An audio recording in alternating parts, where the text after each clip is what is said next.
নমস্কাৰ লৈ আহিছো এই মুহূৰ্তৰ অন্যটা ডাঙৰ খবৰ এবাৰ উচ্ছেদক লৈ খৰব হৈছে সাংসদ ৰকিবুল হুছেইন আৰু এবাৰ ন্যায়িক তদন্তৰ দাবীৰে সংসদ ভৱনৰ বাহিৰত সাংসদ গৰাকীৰ প্ৰতিবাদ সাব্যস্ত আৰু ইতিমধ্যে আজিৰ পৰা যেহেতু সদনৰ বৰ্ষাকালীন অধিৱেশন অনুষ্ঠিত হৈছে আৰু বৰ্ষাকালীন অধিৱেশন শেষ হোৱাৰ পিছতে এবাৰ খৰব হৈছে সাংসদ গৰাকীৰ ৰাজ্যৰ মুখ্যমন্ত্ৰী ডক্টৰ হিমন্ত বিশ্ব শৰ্মাক পুনৰ উভতি ধৰিছে এবাৰ সাংসদ ৰকিবুল হুছেইনে তেওঁ উল্লেখ কৰিছে যে চৰকাৰে কেৱল মাত্ৰ মুছলমান লোকসকলক আক্ৰমণ কৰিছে তেওঁলোকক আক্ৰোশমূলকভাৱে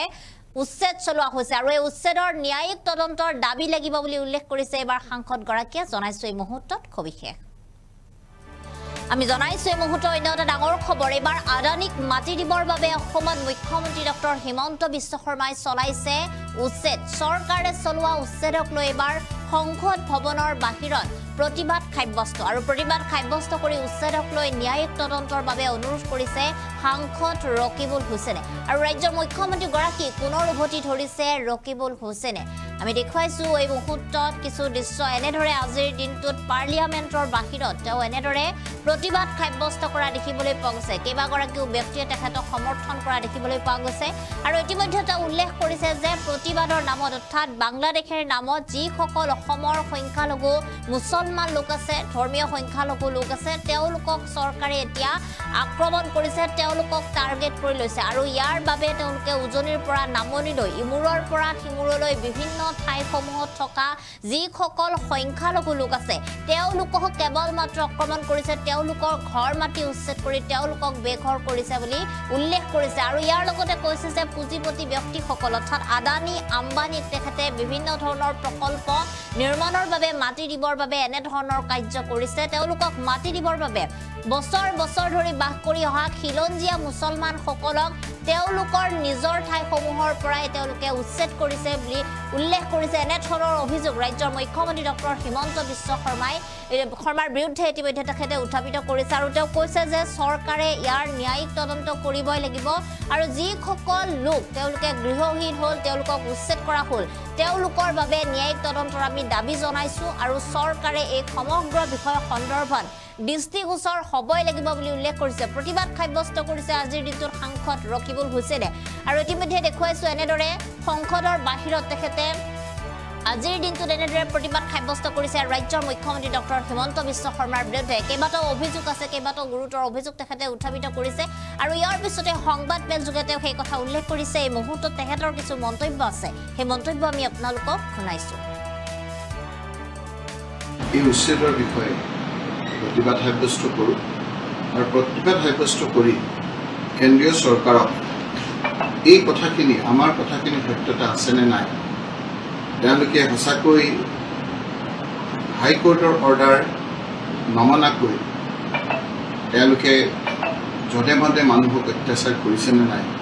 মুখ্যমন্ত্ৰীয়ে নিজেই গুলি মাৰিবলৈ অৰ্ডাৰ দিছেনে নাই এই কথাবিলাক ইনকুৱাৰী কৰিবৰ কাৰণে আমি এটা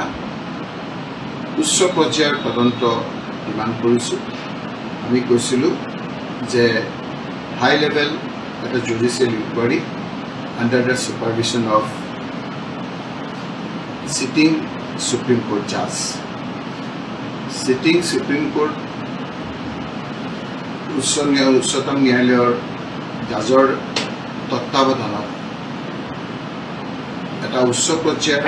জুডিচিয়েল ইনকুৱাৰী কথা আমি প্ৰকাশ কৰিছোঁ কাৰণ আজি যদি মহামান্য আদালতত চৰকাৰে যদি ভুল ব্যাখ্যা দিয়ে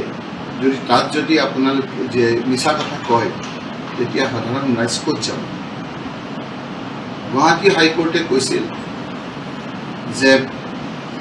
যিসকল লোক আছে সেই লোকসকলক প্ৰথমে আপোনালোকে খোৱাৰ ব্যৱস্থা কৰক আৰু তেওঁলোকক অল্টাৰনেটিভ ব্যৱস্থা কৰিব অল্টাৰনেটিভ ব্যৱস্থা খোৱাৰ পিছতহে আপোনালোকে উচ্ছেদ কৰিবৰ কাৰণে নিৰ্দেশ দিছিল কিন্তু আজিও চৰকাৰ পক্ষৰ পৰা য'ত গুলি চালনা কৰি মানুহবিলাকক অমানৱীয়ভাৱে খেদি পঠোৱা হৈছে পাইখানাত য'ত আপোনাৰ তেওঁলোকে পুলিচ বাহিনীয়ে আমি যাওঁতে আমাক সোমাব দিয়া নাই তাত শেল্টাৰ দিয়া বুলিও কৈছে আৰু খোৱা বস্তু দিয়া বুলিও কৈছে মানুহৰ হাহাকাৰ লাগিছে মুখ্যমন্ত্ৰী ডাঙৰীয়ে নিজেই এই কথাখিনি কৈছে যে দৰকাৰ হ'লে গুলিয়াব লাগে আৰু সেইকাৰণে গুলিয়াইছে আৰু এতিয়া কোৰ্টত গৈ পেলাই কৈছে যে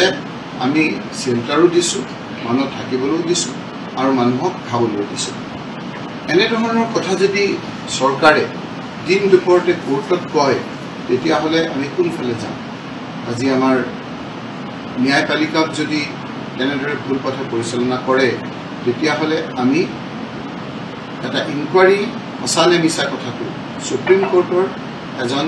সিটিং জাজৰ তত্ত্বাৱধানত আমাৰ এটা হাই লেভেল ইনকুৱাৰী কৰাৰ কাৰণে মই আবেদন কৰিছোঁ মই আজি আপোনালোকক কৈছোঁ যে পাইখানাৰ কথাটোতো মই কৈছোঁৱেই যে সেইখিনি বনাঞ্চল বুলি কৈছে যদি সঁচাকৈ বনাঞ্চল তেওঁলোকে কেনেকৈ কৈছে যে তাত স্কুল আছে তেওঁলোকৰ বিষয়াই কৈছে যে তাত কলেজ আছে তেওঁলোকৰ বিষয়াই কৈছে যে এই হিমন্ত বিশ্ব শৰ্মা চৰকাৰে তাত পানী যোগানৰ আঁচনি দিছে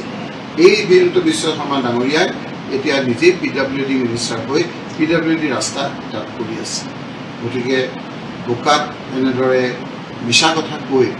কাক কেনেদৰে প্ৰতাৰণা কৰিছে সেই কথাখিনি ৰাইজৰ চকুত ধৰা পৰিছে কিন্তু আজি ক্ষমতা ৰাখি পত্ৰ হৈ যিদৰে পুলিচৰ তেওঁলোকে ব্যৱহাৰ কৰি বেআইনীভাৱে কামখিনি কৰিছে মানুহে নিশ্চয়কৈ সময় হ'লে অপেক্ষা কৰিছে ঠিক একেদৰে আপুনি বিলাসীপাৰাত আপোনালোকে দেখিছে যে বিলাসীপাৰাত তিনি ধৰণৰ মাটি আছে মই আপোনালোকক কৈছোঁ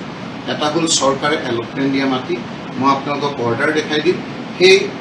এলটমেণ্ট দিয়া মাটিত স্পষ্টকৈ তাত কোৰ্টে কৈছে যে সেইখিনি এভিকশ্যন নকৰিব সেইখিনিক এভিকশ্যন নকৰিবৰ কাৰণে স্পষ্ট নিৰ্দেশ আছে